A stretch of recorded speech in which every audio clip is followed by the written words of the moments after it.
문영자는 새벽 5시 반에 일어났습니다. 알람 소리가 울리기 전에 눈이 떠졌지요. 30년 넘게 같은 시간에 일어나다 보니 몸이 먼저 알았습니다. 미지근한 물 한 잔을 마시고 가게로 나갔습니다. 부산 수영구 시장 끝자락 골목 안쪽 2번째 가게였습니다. 가게 안으로 들어서면 냉장고 소리가 먼저 반겼습니다. 어제 담가둔 깻잎을 꺼내 찬물에 헹구고 냄비에 멸치를 넣어 장국을 끓였습니다.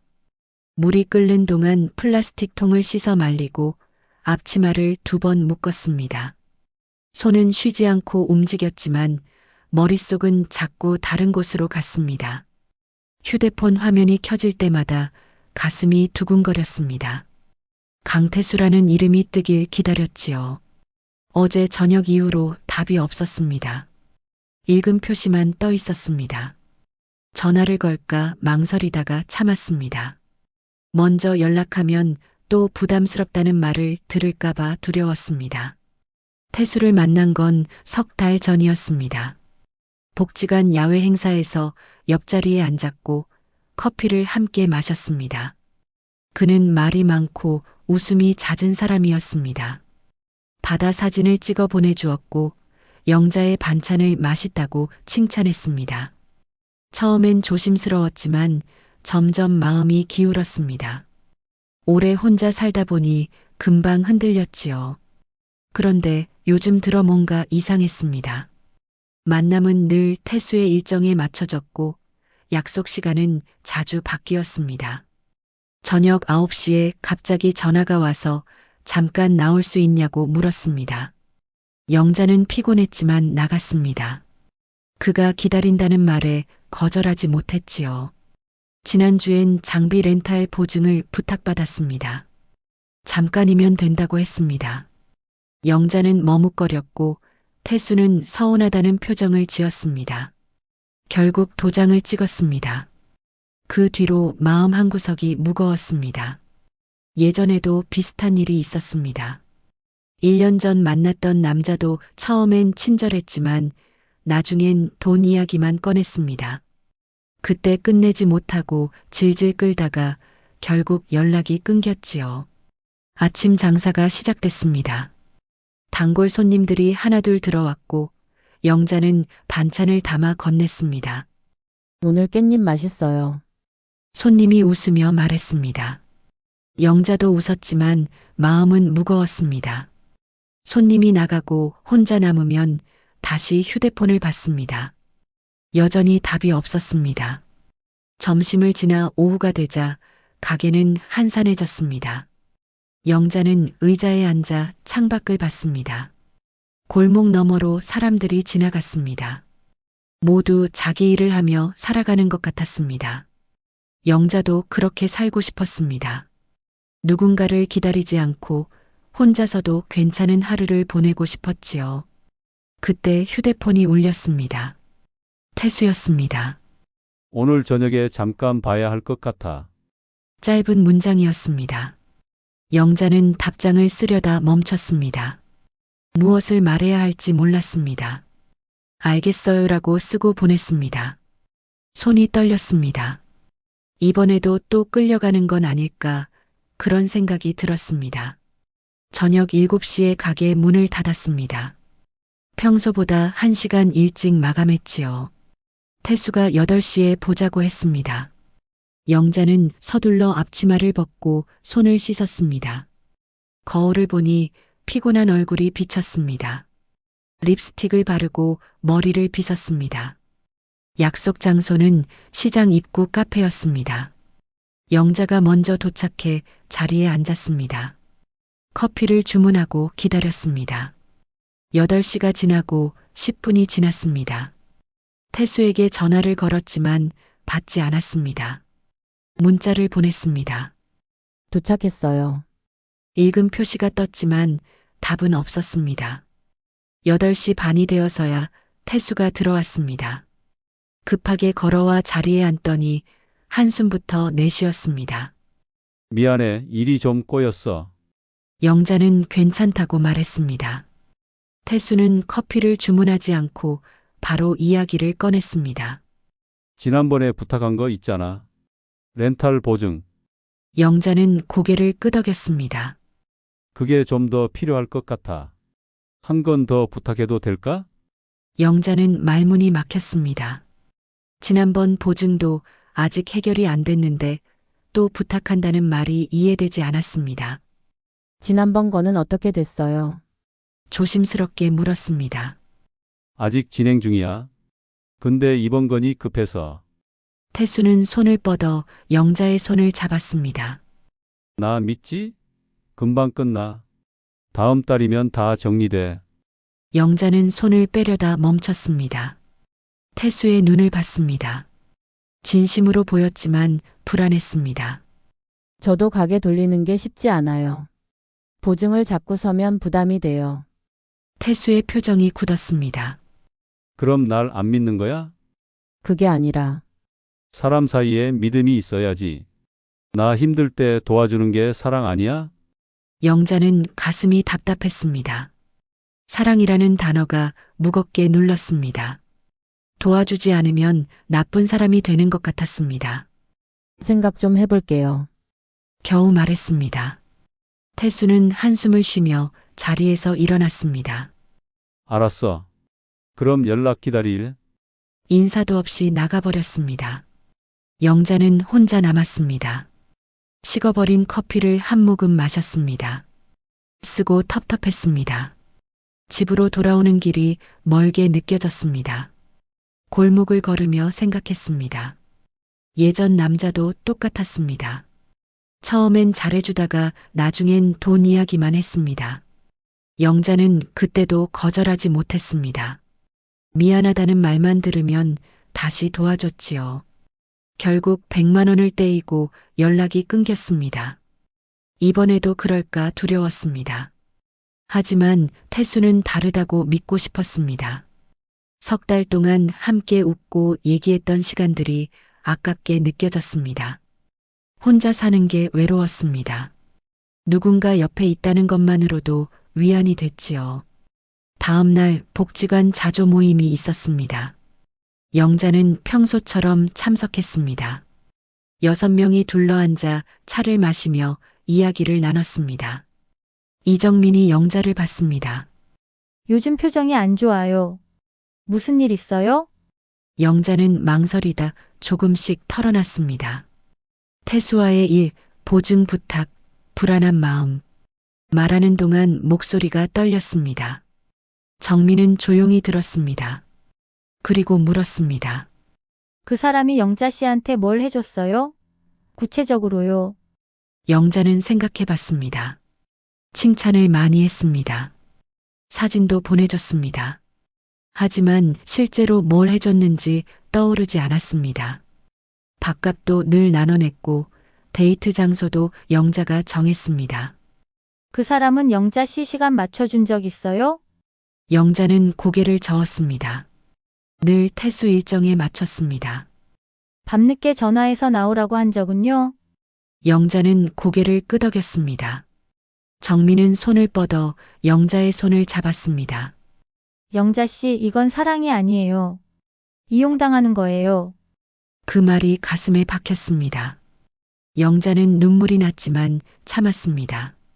집으로 돌아와 침대에 누웠습니다. 천장을 보며 생각했습니다. 정민의 말이 맞는 것 같았습니다. 하지만 어떻게 해야 할지 몰랐습니다. 휴대폰이 울렸습니다. 태수였습니다. 생각해 봤어? 내일까지 답 줘. 영자는 답장을 쓰지 않았습니다. 화면을 끄고 눈을 감았습니다. 내일 뭐라고 말해야 할까? 거절하면 끝날까? 도와주면 괜찮아질까? 답은 나오지 않았습니다. 다음 날 아침 영자는 가게 문을 열었습니다. 손님들이 왔다 갔지만 정신이 없었습니다. 깻잎을 담다가 멍하니 서 있었고 장국간을 맞추다가 소금을 너무 많이 넣었습니다. 단골 할머니가 물었습니다. 사장님, 어디 편찮으세요? 영자는 괜찮다고 웃었습니다. 얼굴이 굳어 있었지요. 점심 무렵 태수에게서 전화가 왔습니다. 받지 않았습니다. 곧바로 문자가 왔습니다. 왜 안 받아? 답 정했으면 연락해. 영자는 휴대폰을 뒤집어 놨습니다. 하지만 마음은 계속 흔들렸습니다. 오후 2시쯤 가게 앞에 태수가 나타났습니다. 영자는 깜짝 놀랐습니다. 갑자기 왜 왔어요? 태수는 팔짱을 끼고 서 있었습니다. 전화를 안 받으니까 올 수밖에. 여기서 얘기할래? 아니면 밖에서 할래? 손님 2명이 가게 안에 있었습니다. 영자는 난처했습니다. 잠깐만 기다려요. 손님에게 반찬을 건네고 계산을 마쳤습니다. 가게 밖으로 나왔습니다. 태수는 담배를 피우고 있었습니다. 그래서 어떻게 할 거야? 저 좀 더 생각해 봐야 할 것 같아요. 태수가 담배를 던지고 발로 밟았습니다. 생각은 무슨? 며칠째 기다리는데? 나 진짜 급하다니까. 저도 어려워요. 가게도 요즘 장사가. 그럼 나보고 어떻게 하라고? 태수의 목소리가 커졌습니다. 내가 지금까지 얼마나 잘해줬는데. 한번 부탁하니까 이렇게 나와. 영자는 입술을 깨물었습니다. 가슴이 두근거렸습니다. 잘해준 게 뭐가 있었어요. 작은 목소리로 물었습니다. 태수는 어이없다는 표정을 지었습니다. 뭐? 지금 나한테 그런 말을 해? 만날 때마다 당신 일정에 맞췄어요. 밤늦게 나오라고 하면 나갔고요. 밥값도 항상 반반 냈어요. 그게 뭐 어때서? 요즘 세상에 다 그렇게 하는 거 아니야? 영자는 말을 잇지 못했습니다. 태수는 한숨을 쉬며 말했습니다. 알았어. 그럼 우리 이제 끝내자. 이렇게까지 해가면서 만날 이유 없지. 그 말을 듣는 순간 영자는 무너질 것 같았습니다. 혼자 남겨진다는 두려움이 밀려왔습니다. 잠깐만요. 그렇게 말하지 말고. 아니면 도와줄 거야, 말 거야? 영자는 입을 열었다 닫았습니다. 대답할 수 없었습니다. 태수는 고개를 저으며 돌아섰습니다. 생각 정리되면 연락해. 난 더 기다릴 시간 없어. 그대로 걸어가 버렸습니다. 영자는 그 자리에 서 있었습니다. 다리에 힘이 풀렸습니다. 가게로 들어와 의자에 앉았습니다. 손이 떨렸습니다. 손님이 들어와도 제대로 응대하지 못했습니다. 사장님, 시금치나물 주세요. 네. 통을 꺼내는데 손에서 미끄러져 바닥에 떨어졌습니다. 나물이 쏟아졌습니다. 저녁 무렵 가게를 닫았습니다. 바닥을 닦고 통을 정리했지만 정신은 딴 데 가 있었습니다. 집으로 돌아와 침대에 누웠습니다. 천장을 보며 생각했습니다. 태수 없이 살 수 있을까? 다시 혼자가 되는 게 무서웠습니다. 하지만 동시에 다른 생각도 들었습니다. 태수와 함께 있을 때 행복했던 적이 있었나? 늘 불안했고 눈치를 받고 기다렸습니다. 그게 사랑이었을까? 다음 날 복지관에 갔습니다. 정민을 만났습니다. 어제 있었던 일을 얘기했습니다. 정민은 잠시 침묵하다 말했습니다. 영자 씨, 그 사람 없으면 못 살 것 같아요? 영자는 대답하지 못했습니다. 혼자 있는 게 외로워도 상처받으면서 사는 것보단 나아요. 정민이 작은 종이 한 장을 건넸습니다. 거기엔 몇 가지 문장이 적혀 있었습니다. 내 시간을 존중받을 권리가 있다. 돈 문제는 관계 초기에 하지 않는다. 불편하면 말할 수 있다. 이거 제가 예전에 정리한 거예요. 영자 씨도 한번 생각해 보세요. 내가 지킬 수 있는 선이 뭔지. 영자는 종이를 받아들었습니다. 글자가 흐릿하게 보였습니다. 눈물이 났습니다. 참으려 했지만 멈출 수 없었습니다. 정민은 아무 말 없이 옆에 앉아 있었습니다. 집으로 돌아와 종이를 펼쳤습니다. 글자를 하나씩 읽었습니다. 그리고 생각했습니다. 내가 지키고 싶은 게 뭘까? 가게 영업시간, 저녁 이후의 휴식, 주말 아침 산책, 그리고 무엇보다 돈 문제로 흔들리지 않는 것. 영자는 천천히 결심했습니다. 태수에게 분명하게 말하기로 했습니다. 보증은 하지 않겠다고, 관계를 이어가려면 조건이 있다고, 거절당하면 그만두겠다고 휴대폰을 켰습니다. 태수에게서 문자가 와 있었습니다. 이번 주 안에 답 안 주면 진짜 끝이야. 영자는 답장을 쓰기 시작했습니다. 손은 떨렸지만 글자는 또렷했습니다. 영자는 문자를 보냈습니다. 보증은 할 수 없어요. 관계 초기의 돈 문제는 다루지 않기로 했어요. 만나서 얘기하고 싶으면 연락하세요. 전송 버튼을 누르는 순간 손이 떨렸습니다. 하지만 후회는 없었습니다. 태수에게서 답이 왔습니다. 그럼 만나자. 내일 저녁 8시. 영자는 잠시 생각했습니다. 저녁 8시는 가게 마감 후 1시간밖에 안 남는 시간이었습니다. 몸이 피곤한 시간이었지요. 영자는 답했습니다. 오후 3시에 파도끝 카페에서 봐요. 1시간만 가능해요. 태수는 읽고도 한참 답이 없었습니다. 그러다 알았어라고만 왔습니다. 다음 날 오후 영자는 가게 문을 잠시 닫았습니다. 단골 손님에게 미리 양해를 구했지요. 카페로 가는 길에 가슴이 두근거렸습니다. 하지만 발걸음은 무겁지 않았습니다. 카페에 먼저 도착했습니다. 창가 자리에 앉아 물 한 잔을 주문했습니다. 가방에서 종이 한 장을 꺼냈습니다. 정민에게 받은 문장들을 다시 적어온 것이었습니다. 거기에 영자가 덧붙인 문장도 있었습니다. 내 시간은 소중하다. 저녁 7시 이후엔 일과 휴식만 한다. 돈과 보증 문제가 다시 나오면 즉시 관계를 정리한다. 태수가 들어왔습니다. 약속 시간보다 10분 늦었습니다. 영자는 시계를 확인했지만 아무 말하지 않았습니다. 태수가 자리에 앉으며 물었습니다. 갑자기 왜 이렇게 나와? 무슨 일 있어? 영자는 종이를 테이블 위에 놓았습니다. 이거 읽어봐요. 태수는 종이를 집어들었습니다. 눈을 빠르게 움직이며 읽더니 코웃음을 쳤습니다. 이게 뭐야? 계약서도 아니고. 제가 지키고 싶은 원칙이에요. 원칙? 연애하는데 무슨 원칙이 필요해? 영자는 침착하게 말했습니다. 저는 필요해요. 지금까지 이런 원칙 없이 살았더니 제 시간도 없고 마음도 불안했어요. 태수는 종이를 테이블에 던졌습니다. 그래서 날 보자고 한 게 이거 보여주려고. 이대로 관계를 이어갈 수 있으면 만나고 싶어요. 안 되면 여기서 끝내는 게 맞다고 생각해요. 태수의 얼굴이 붉어졌습니다. 지금 나한테 선택하라는 거야? 내가 뭘 잘못했는데? 잘못했다는 게 아니에요. 우리가 서로 원하는 게 다른 것 같아요.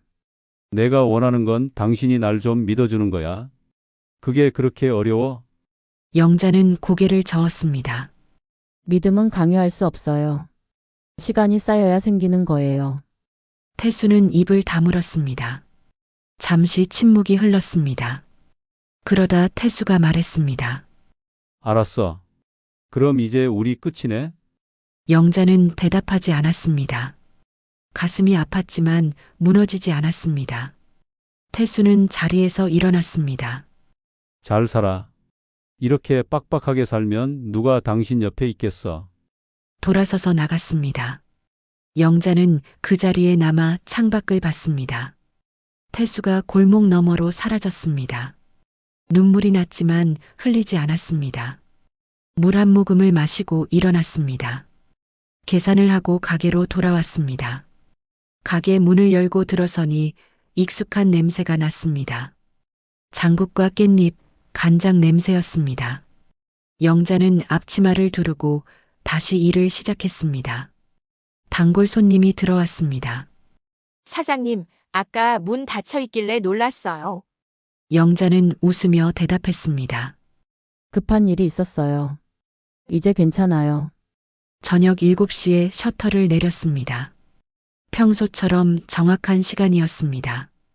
집으로 돌아와 샤워를 하고 편한 옷으로 갈아입었습니다.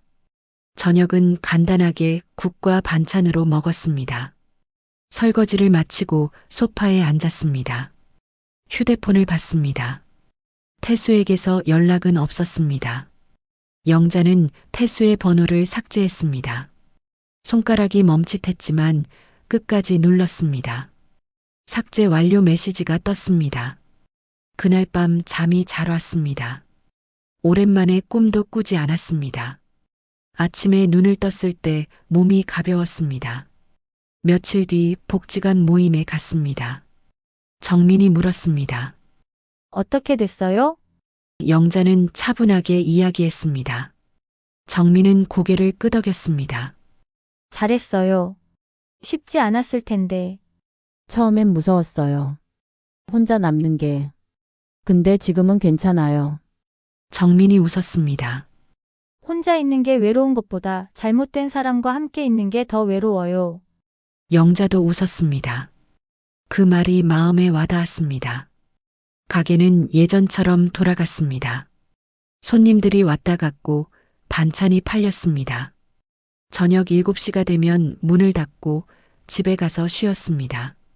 밤에 누군가를 기다리지 않았습니다. 휴대폰을 확인하는 횟수도 줄었습니다. 주말 아침엔 산책을 나갔습니다. 바다가 보이는 길을 천천히 걸었습니다. 바람이 시원했고 햇살이 따뜻했습니다. 영자는 생각했습니다. 이 평온이 좋다고, 누군가 없어도 괜찮다고. 그렇게 한 달이 지났습니다. 영자는 이제 태수를 떠올리지 않았습니다. 새로운 일상이 자리 잡았고 마음도 조금씩 안정됐습니다. 석 달이 지났습니다. 영자는 매일 같은 시간에 일어나 가게 문을 열었습니다.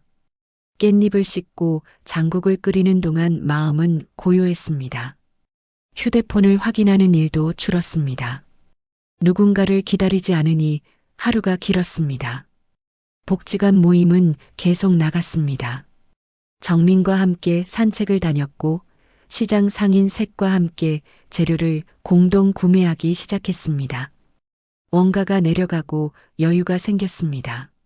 사장님, 요즘 얼굴이 밝아 보여요.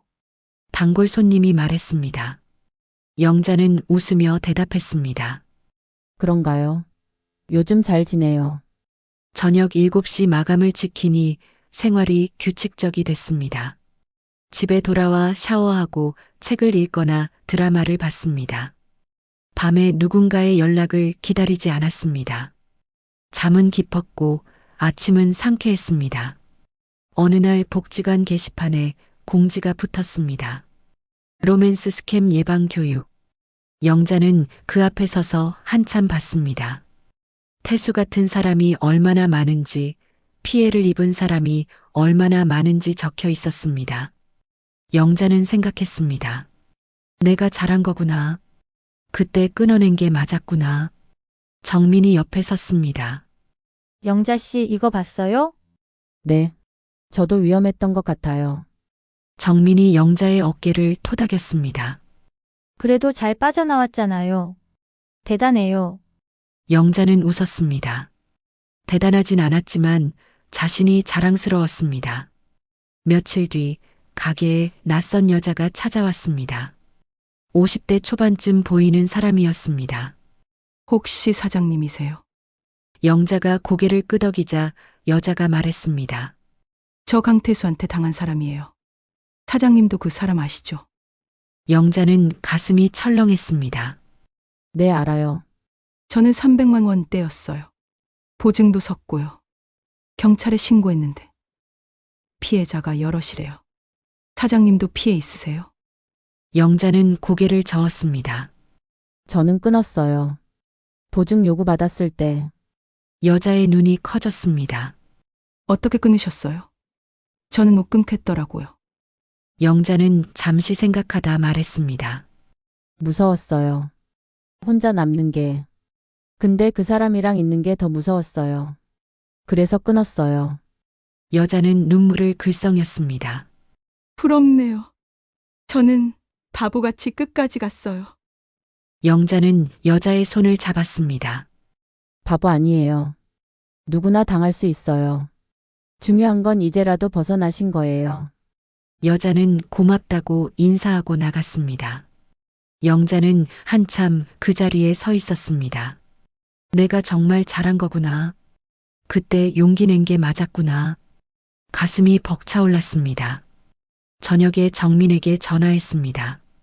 언니, 오늘 태수한테 당한 사람이 가게에 왔어요. 진짜요? 그 사람 아직도 그러고 다녀요? 네. 피해자가 여럿이래요. 저는 끊어서 다행이에요. 정민이 말했습니다. 영자 씨가 대단한 거예요. 쉽지 않았을 텐데. 영자는 웃었습니다. 언니 덕분이에요. 언니가 깨우쳐줘서. 아니에요. 영자 씨 스스로 선택한 거예요. 전화를 끊고 영자는 창밖을 봤습니다.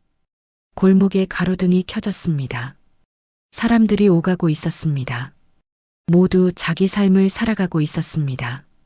영자도 그 중 하나였습니다.